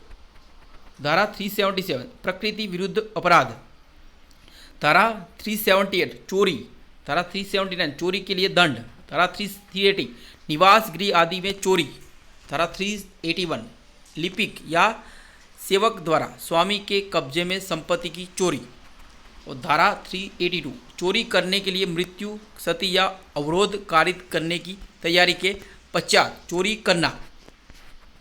और धारा 383 उद्दापन जबरन वसूली। धारा 384 जबरदस्ती वसूली करने के लिए दंड। और धारा 385 जबरदस्ती वसूली के लिए किसी व्यक्ति को क्षति के भय में डालना।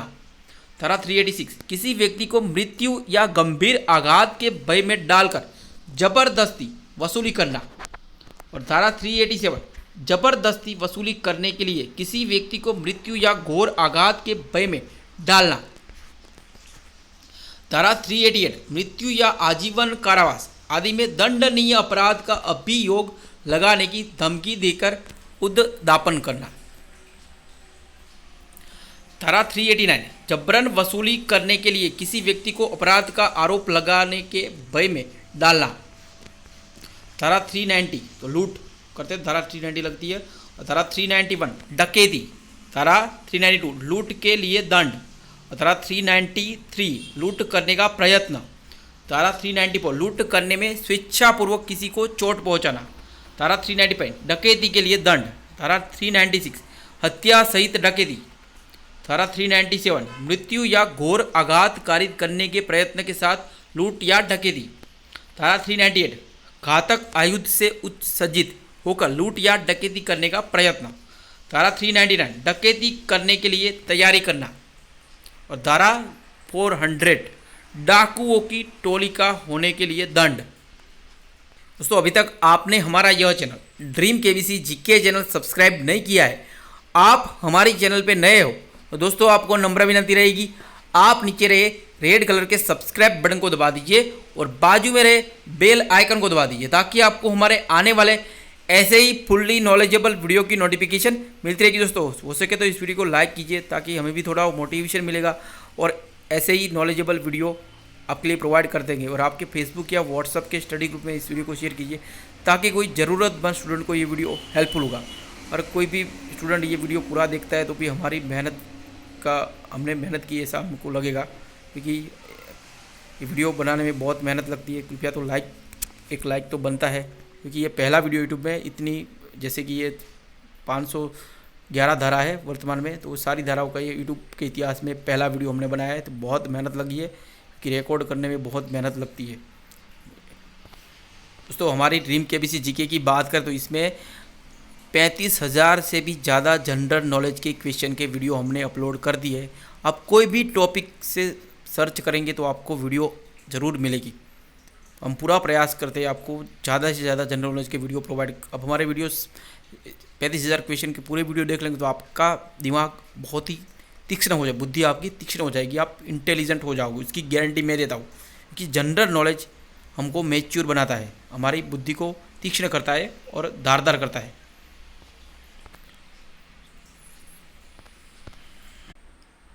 तो धारा 401 चोरों के गिरोह का होने के लिए दंड दिया जाता है।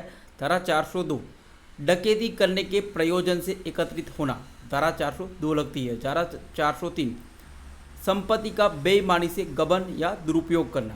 और 404 मृत व्यक्ति की मृत्यु के समय उसके कब्जे में संपत्ति का बेईमानी से गबन या दुरुपयोग करना। 405 आपराधिक विश्वासघात करना में 405 की धारा लगती है। और विश्वास का आपराधिक हनन करने में 406 की धारा लगती है। और 407 कार्यवाहक आदि द्वारा आपराधिक विश्वासघात करना।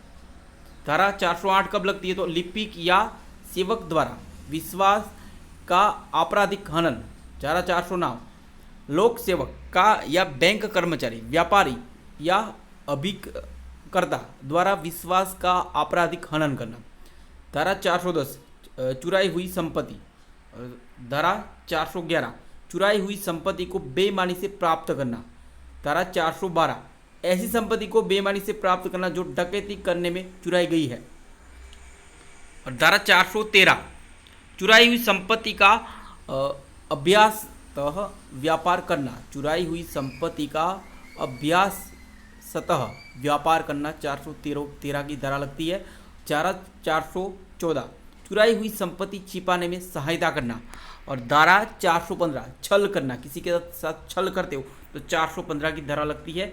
और धारा 416 प्रतिरूपण द्वारा छल करना। धारा 417 छल के लिए दंड। और धारा 418 क्या था, इस ज्ञान के साथ छल करना कि उस व्यक्ति को सदोष हानि हो सकती है जिसका हित संरक्षित रखने के लिए अपराधी आबद्ध है। 418 धारा क्या है तो इस ज्ञान के साथ छल करना कि उस व्यक्ति को सदोष हानि हो सकती है और जिसका हित संरक्षित रखने के लिए अपराधी आबद्ध है। धारा 419 प्रतिरूपण द्वारा छल के लिए दंड।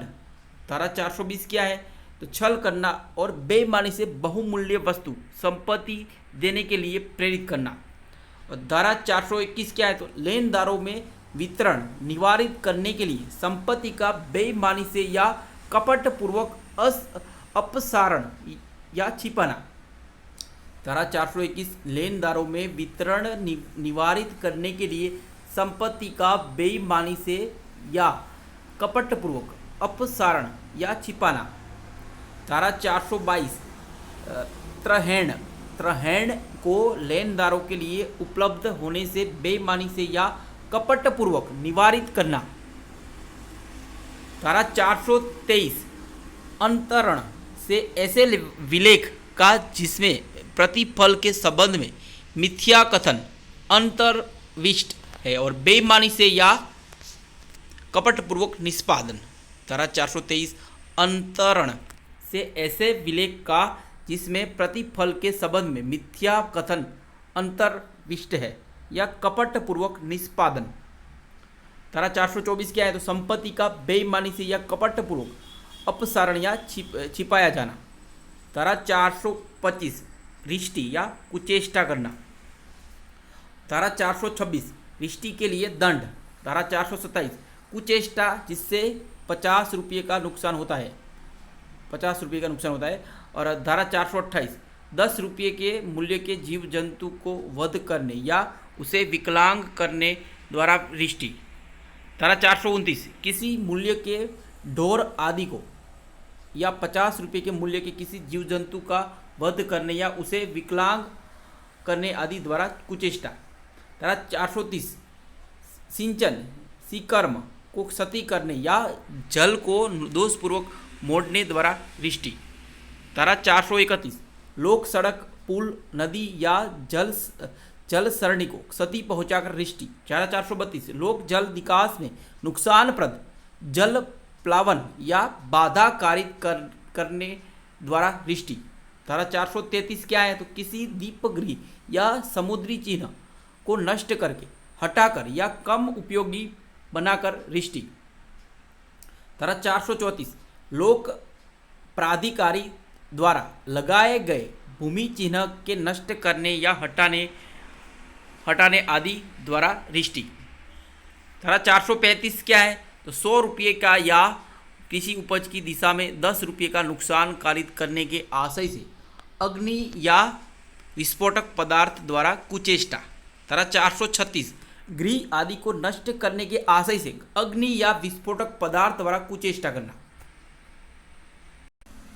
धारा 437 किसी तल्लायुक्त या 20 टन बोझ वाले जलयान को नष्ट करने या असुरक्षित बनाने के आशय से कुचेष्टा। धारा 437 में वर्णित अग्नि या विस्फोटक पदार्थ द्वारा की गई कुचेष्टा के लिए दंड। धारा 439 चोरी आदि करने के आशय से जलयान को शास्य भूमियान किनारे पर चढ़ा देने के लिए दंड।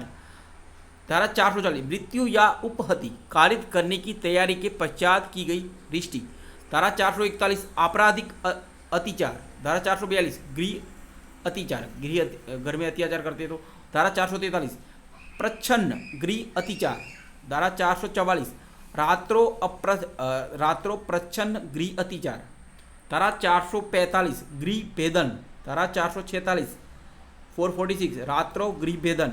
धारा 447 आपराधिक अत्याचार के लिए दंड। धारा 448 गृह अत्याचार के लिए दंड।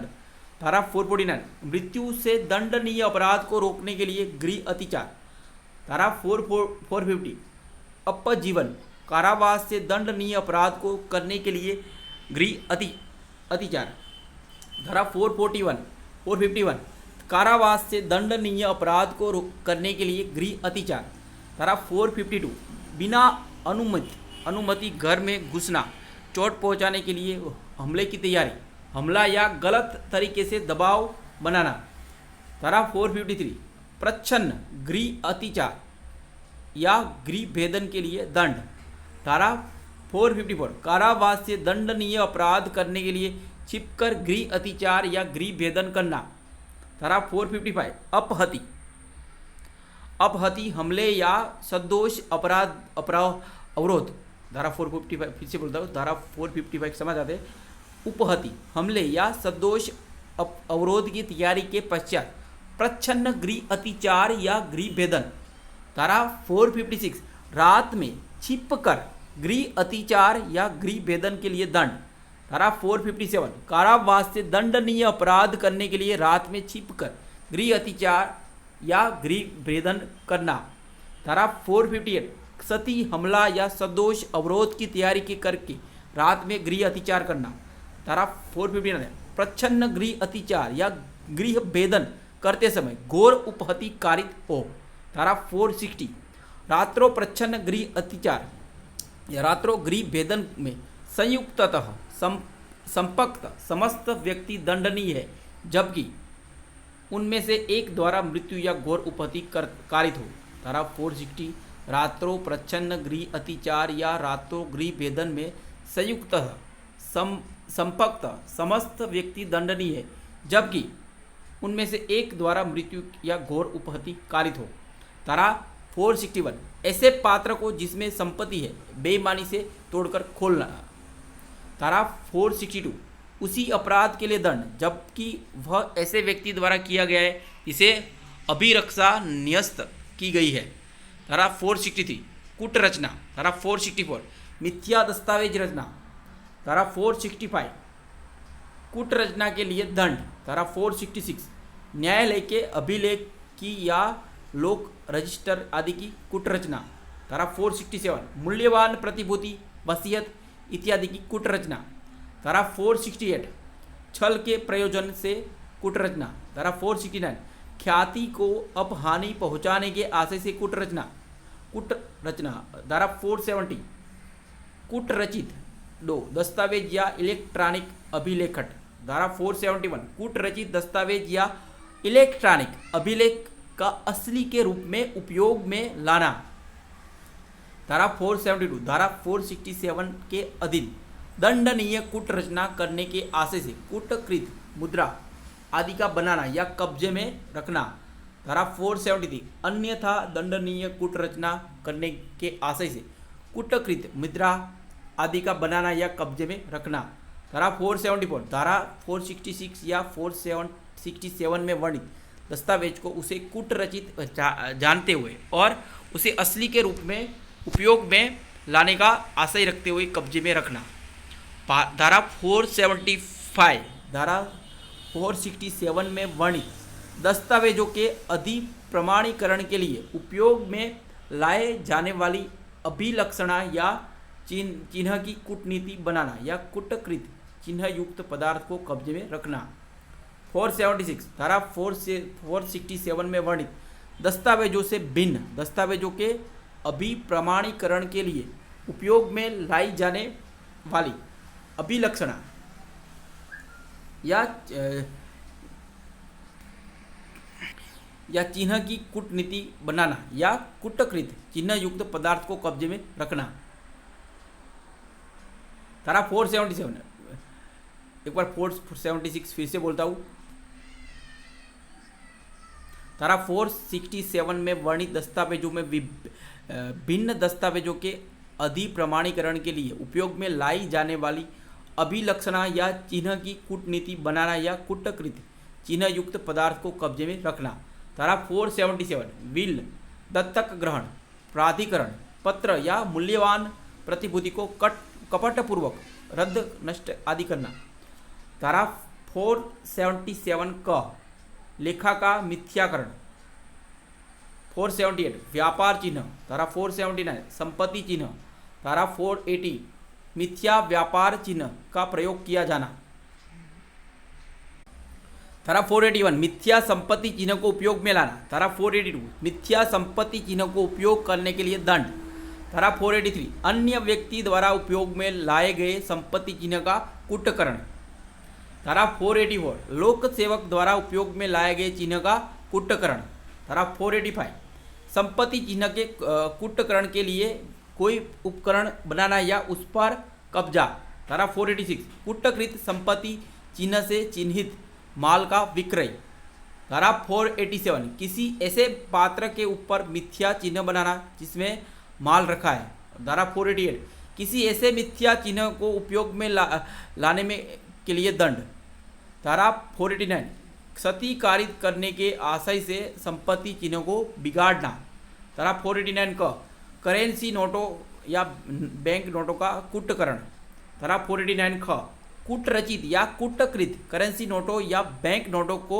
असली के रूप में उपयोग में लाना, धारा 489 ग कूट रचित या कूटकृत करेंसी नोटों या बैंक नोटों को कब्जे में रखना, धारा 489 घ करेंसी नोटों या बैंक नोटों की कूट रचना या कूटकरण के लिए उपकरण या सामग्री बनाना या कब्जे में रखना, धारा 489 करेंसी नोटों या बैंक नोटों से सदस्य रखने वाली दस्तावेज की रचना का या उपयोग, धारा 490 समुद्र यात्रा या यात्रा के दौरान सेवा भंग, धारा 491 असही व्यक्ति की परिचर्या करने की और उसकी आवश्यकताओं की पूर्ति करने की संविदा का भंग, धारा 492 दूर वाले स्थान पर सेवा करने का संविदा भंग जहां सेवक को मालिक के खर्चे पर ले जाया जाता है, धारा 493 विधिपूर्ण विवाह का धोखे से विश्वास उत्प्रेरित करने वाले पुरुष द्वारा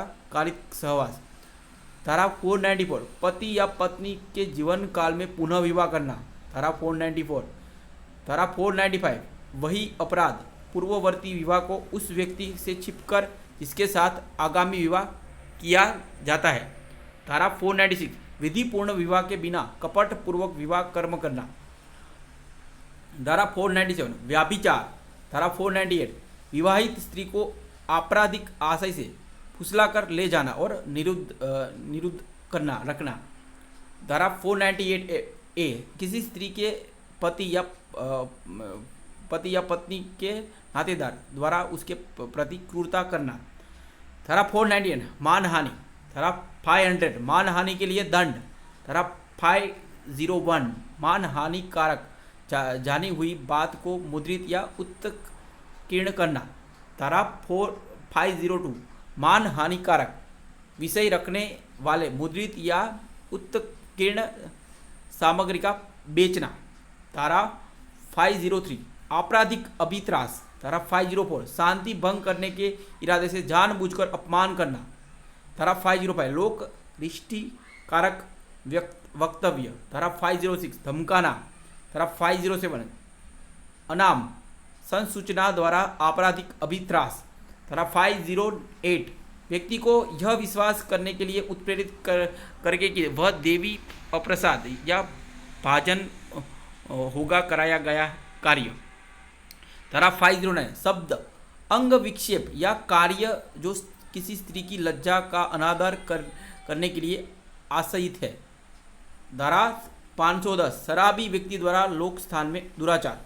धारा 511 आजीवन कारावास या अन्य कारावास से दंडित अपराधों को करने का प्रयत्न करने के लिए दंड। दोस्तों यहाँ पे यह वीडियो समाप्त होता है। हमारा ये वीडियो आपको अच्छा लगा हो, नॉलेजेबल लगा हो तो इसे लाइक कीजिए, शेयर कीजिए और अभी तक आपने हमारा यह channel dream KBC GK channel subscribe नहीं किया है, आप हमारे चैनल पर नए हो तो दोस्तों आपको नम्र विनती रहेगी, आप नीचे रहे रेड कलर के सब्सक्राइब बटन को दबा दीजिए और बाजू में रहे बेल आइकन को दबा दीजिए ताकि आपको हमारे आने वाले ऐसे ही फुल्ली नॉलेजेबल वीडियो की नोटिफिकेशन मिलती रहेगी। दोस्तों जय हिंद, जय भारत, वंदे मातरम।